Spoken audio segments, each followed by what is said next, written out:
Coming at you live from all over Ohio. A Cleveland Browns podcast full of laughs, rants, fun, and stats. A place where all Browns fans' voices are welcome and heard. A show that aims to inform and entertain you. With your hosts, Jacob, Nick, and Ed. Ladies and gentlemen, welcome to the Barking Browns Show. What is up, everybody? Welcome in to episode 5 of my solo series. I am your host, Jacob, at Richism13. I am here today to continue our breakdown as we work our way across the entire Cleveland Browns roster.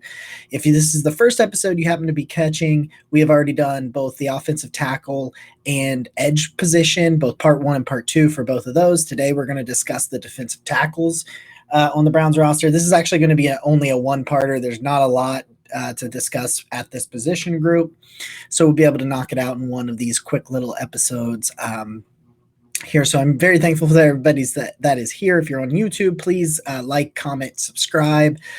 Check us out on our Twitch at Network 216. That is where our main show is live every Tuesday at 8 p.m.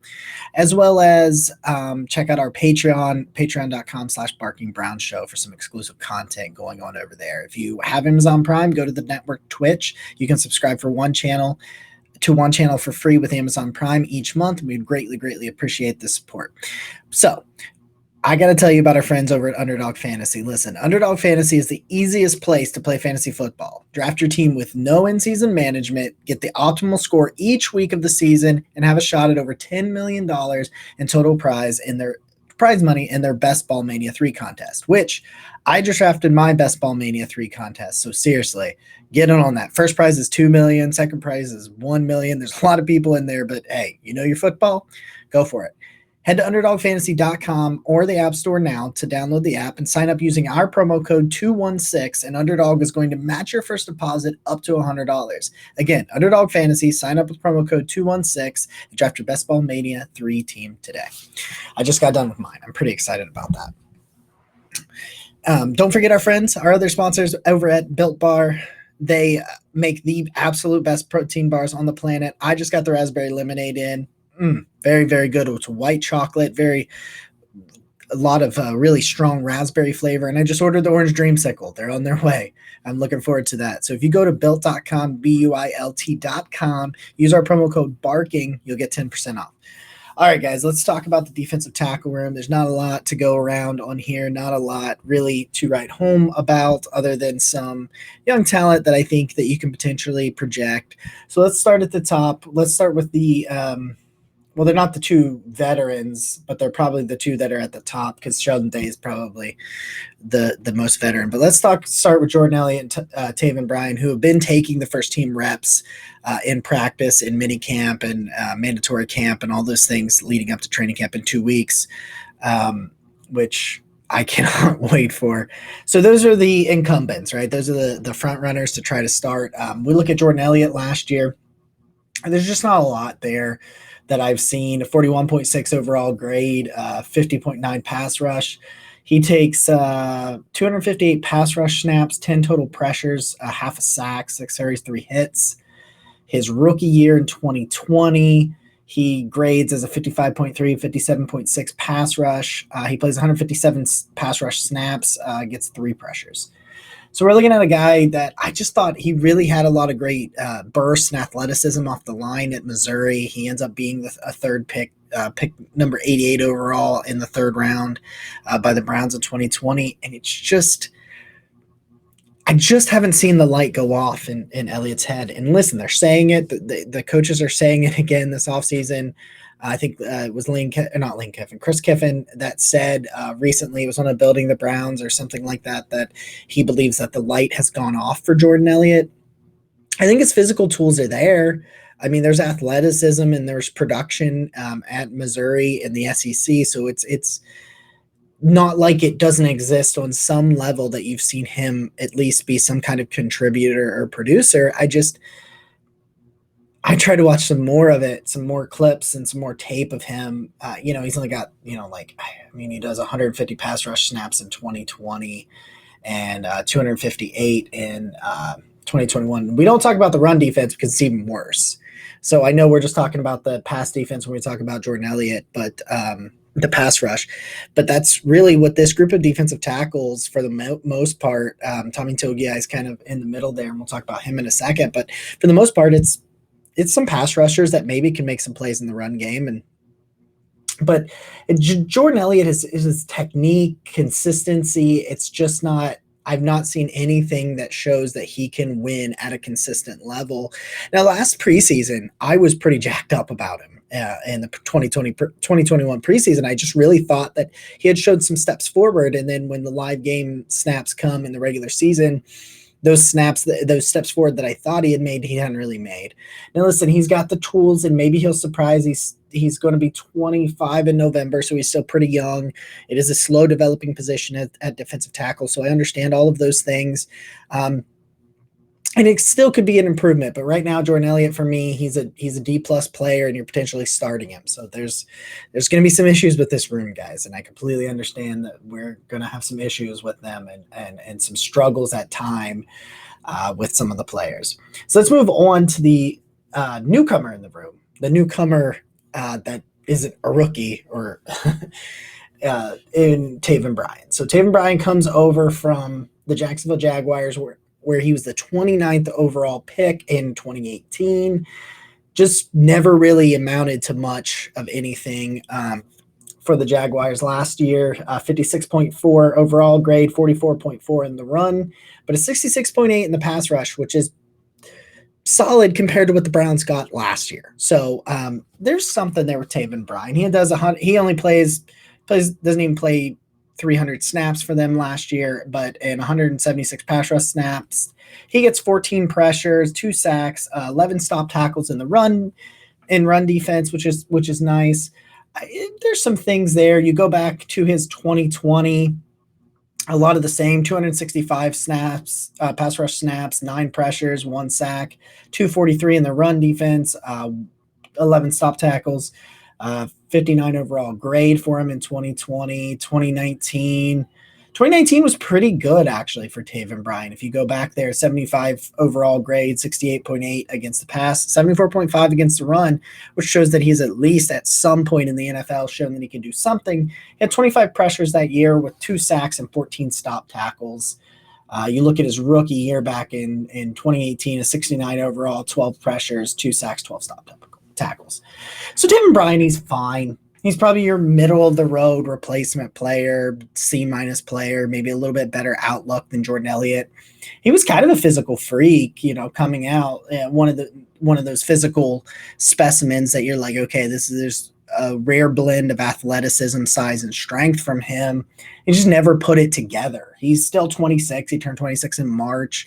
So, there's still time for him. 6'4", 291 overall. I mean, you can see some things. And like I said, I know it's not a ton of snaps last year, only 176 pass rush snaps, but he gets a 66.8, which is good enough with what you think the edge room is going to get. If you can get some solid production and a guy that can make some plays here and there, and I think he can do that, then you're looking like a pretty good situation with that. But him being probably the number 1 defensive tackle, it's a little worrisome, but I think Taven Bryan is a pretty average player, and I think he'll be better than what they had at times last year. I'm not sure who will be playing next to him, so that's an issue, but they're pretty rough. Let's talk about the one last veteran here in the room, and that's Sheldon Day, who kind of hung around last year. He's a 4th-round pick in 2016. Hangs around last year with a 64 overall grade, 11 pressures, 2 sacks, 2 stop tackles, and 144 pass rush snaps, 89 run defense. I like Sheldon Day. They played him last year a lot in preseason, both inside and outside, and just kind of showed some athleticism and versatility. He's a bigger sized defensive tackle, but he's got the size and frame to play against the run relatively well. And I think that having Sheldon Day around, I think, is a good veteran presence to kind of push these guys. And these young guys got to understand, he's 28 years old. He's been around a little bit out of Notre Dame. They just got to understand that, they need to show up. He is hanging around behind him, and he's at least flashed being a serviceable average style player. And when you've got something like that in a room of unproven players that you don't know what they'll bring, you know what Sheldon Day, he's not going to blow you away, but you know what you're going to get out of Sheldon Day. There's been no consistency from Jordan Elliott. And then you've got Tommy Togiai, who had a rough rookie year. And then you've got another rookie in Perion Winfrey, trying to battle it. You don't know what they're going to give you. Sheldon Day is consistently average, a D-plus player. And, I think he has a real shot to kind of hang around as the fourth or fifth tackle, knowing that he has a little bit of outside flexibility if they need it. More likely than not, he does what he did last year, which was hang around on the practice squad and get called up quite a bit with the new practice squad rules, which I really like, elevating players every week. That came with COVID and it stuck around. So let's talk about the other guys that round out that room. I want to talk first, before we move to Perion Winfrey, who still somehow remains unsigned, which is kind of weird. I want to talk about the two undrafted free agents that they bring in, as well as Tommy Togiai, the 4th round pick last year. So Roderick Perry comes in out of Illinois, an undrafted rookie, 6'1", 304. He's got the meat and the beef in the middle as a run stuffer from Illinois. And then you've got Glenn Logan, 6'3", 298, the undrafted free agent from LSU. He got a pretty nice sized UDFA contract. And Jake Burns says it all the time. He says, follow the money when you look at these guys, these undrafted guys. And Glenn Logan was fun. I did a little bit of a study on him. We talked about it on the podcast a few months back. And he's interesting because he starts at LSU as a defensive end. He ends up putting on some more size and some strength, but he's got that athleticism and that burst to really rush the passer pretty well, as he spent some time as an edge rusher, and he just ends up adding the size he moves in. I think Glenn Logan, if they ultimately keep 5, I'm pretty sure Taven Bryan and Jordan Elliott probably stay in Togiai and Perion Winfrey as draft picks. And I think he really has a shot to make it, unless they decide to keep Sheldon Day on the active roster as opposed to the practice squad. But Glenn Logan gets a pretty decent sized contract.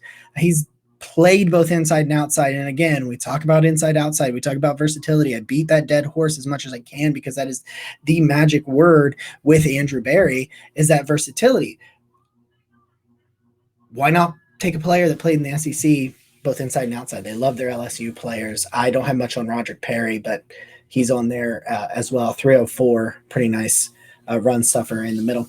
Tommy Togiai is a guy that I really liked coming out of Ohio State last year, 6'2", 296, still just 22 years old. He didn't show much technique or pass rush moves, and his angles last year in the run game were they were a little bit rough, to say the least. But if you go back and look at some of that senior year tape at Ohio State, which he never played 300 snaps, never even played 300 snaps.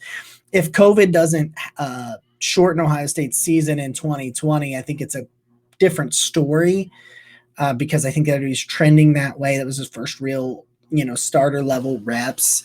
I think he gets that, but I think Togiai is still kind of learning. He really needs to refine his technique, but he's I think he holds like state records in bench press. He's a very, very strong player. Togiai, I think he is the best shot you've got at an early down run stuffing defensive tackle on this roster, unless it's a guy like Roderick Perry or a guy that comes out of nowhere, or someone that potentially is not on the roster yet. People were talking about that with tight ends, saying, I don't think tight end 3 is on this roster yet. It probably comes from cut downs and things like that after camp. And I think that a run-stuffing defensive tackle, if one of these guys doesn't step up, I think that's what's going to happen, is to potentially find one of those, veterans like, Linval Joseph or somebody that's just hanging around. But they really want to give these young guys. But I think Togiai, he's got the ability. Go watch him against Clemson in the playoffs, and you can just see, like, there's something in that guy where he was potentially the best player. I know everybody says this, but he was potentially the best player in that game against Clemson in the playoffs in 2020, and you saw him in every aspect of the game. So he's got the ability, if he can learn how to take the correct route and stop trying to make a tackle 10 yards down the field and find a way to make that tackle 4 yards down the field and not give up as much ground. But he's got the strength to anchor the middle of that line if he can just figure out his technique and his pad level. Now we move on to Perion Winfrey to wrap up the defensive tackle room, and then we'll move to the offense again with our next series. We'll see if there's one part, two part. We're just kind of keeping these things 15, 20 minutes, kind of a little bit of a little one-on-one with me and you, and just kind of chatting. I really enjoy doing these things. So Perion Winfrey is a guy that I love. Perion Winfrey, man. I wrote an article for Dog Pound Daily kind of saying, hey, let's make sure we pump the brakes just a little bit. I don't know if he's ready to be an impact player right away. He was a 4th-round pick for a reason. Everybody has told you the tape at Oklahoma is inconsistent. He can disappear at times. He was probably playing out of position in a defensive scheme and in a zero tack alignment that just was not who Perion Winfrey is as a player. And that's true. But there's some concerns on some of his tape where he just disappears. Like I said, it's just some consistency, maybe some motor concerns. In terms of infectious personality, big, bold, they say it, he's got that dog in him, right? He's got it. He says all the right things. He's got the energy. He has the tools, just like Togiai, and Taven Bryan, like it's there. There's a guy that can be there. He's a ferocious rusher. If you can get me Perion Winfrey from the Senior Bowl, man, with Myles Garrett and Jadeveon Clowney on either side, that is terrifying. He's just got to learn his technique and his pad level in the run game. He's such a big player, big, stocky, tall player that when he goes straight up and doesn't play with a good pad level, he can be driven back. If he can just focus on the technique and fine tune some of these things, he's got the energy and he's got the moves to be consistent. I think he's a situational rusher his rookie year and could kind of come in and spell Brian and people like that. If the Browns force him to be the number one, or number two, whatever, force him to start right away, I think it'll be a rough start for Perion Winfrey. But if he can be kind of taken and brought along slowly, kind of like Donovan Peoples-Jones was as a rookie, and kind of allowed to develop and grow and play when needed and ready, I think Perion Winfrey has a really good shot, especially in 2023, to be an impact player. I think he's a situational rusher, but I mean, Donovan Peoples-Jones was a situational receiver his rookie year, came up and won, the game-winning catch against the Bengals. I think that could be who Perion Winfrey is, kind of plays 20, 25 snaps a game. I think he is a C player with A+ potential, I think he's an A-level potential. I really think him and Togiai can be. I think Tommy Togiai and Perion Winfrey, when it's all said and done a few years from now, they are the starters and the future at the position for the Cleveland Browns. But he just needs some time. You just got to figure out how to get that consistency and put him in positions to succeed like they did in the Senior Bowl versus Oklahoma, and just find out why it was so drastically different and how to capitalize on that. So that's it for today, guys. I hope you guys enjoyed this. We'll be back with another one. I think we're going to go to the guard and center position next with the offensive line. I want to try to avoid the pass catchers until I know the outlook of the season with the quarterback situation, knowing where that stands. But if we don't know and we keep powering along every few days with one of these, I appreciate it. Thank you for reading all of my work at Dog Pound Daily and Fansided. Don't know how much it means to me to see the numbers and the comments and the love that you guys have shared for me. And thank you for watching this. Please subscribe to the Twitch at Network 216 and subscribe if you're on YouTube, or follow us on Spotify. Leave us a review on Apple Podcasts. It means a whole lot to us, guys. So thank you so much for tuning in. I'll see you next time, and go Browns.